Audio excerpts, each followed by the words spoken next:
اعوذ باللہ من الشیطان الرجیم بسم اللہ الرحمن الرحیم رب اشرح لی صدری ویسر لی امری واحلل عقدۃ من لسانی یفقہوا قولی۔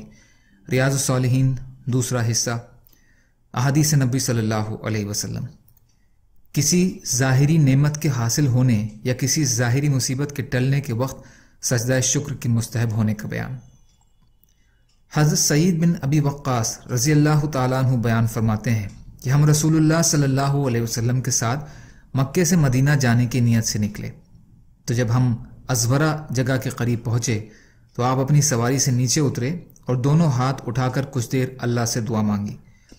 پھر آپ سجدے میں گر گئے اور کافی دیر تک سجدے میں ٹھہرے، پھر کھڑے ہوئے اور آپ نے ہاتھ اٹھا کر کچھ دیر دعا فرمائی اور پھر سجدے میں گر گئے۔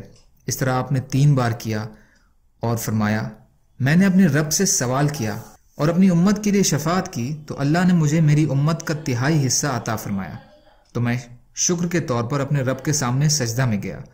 پھر میں نے اپنا سر اٹھایا اور اپنے رب سے اپنی امت کے لیے سوال کیا تو میرے رب نے مجھے میری امت کا 1/3 عطا کیا۔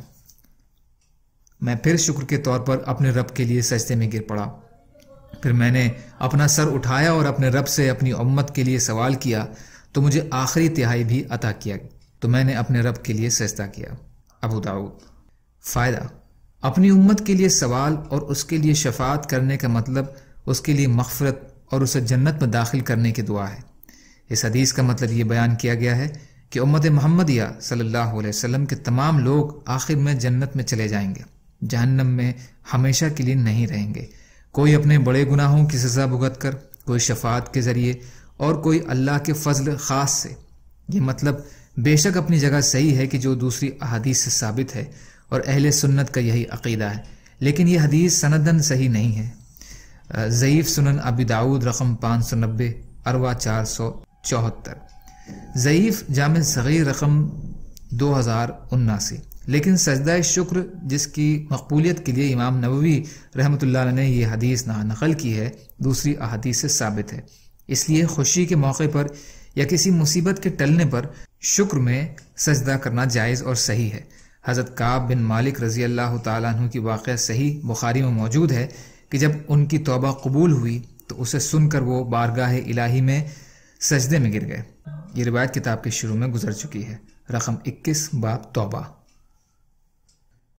اللہ تعالیٰ کہنے سننے سے زیادہ عمل کی توفیق عطا فرمائے، اور مظلوم کشمیریوں، فلسطینیوں اور دیگر ممالک میں جہاں بھی مسلمان بھائی بہن پریشان حال ہیں، یا اللہ آپ ان کی مدد فرمائیے اور ہم کو بھی اپنی استعداد کے بقدر اپنا حق ادا کرنے والا بنائیے، آمین۔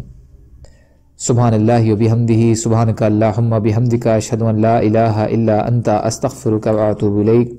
سبحان ربک رب العزت عما یصفون، وسلام علی المرسلین، والحمد للہ رب العالمین، برحمتک یا ارحم الراحمین۔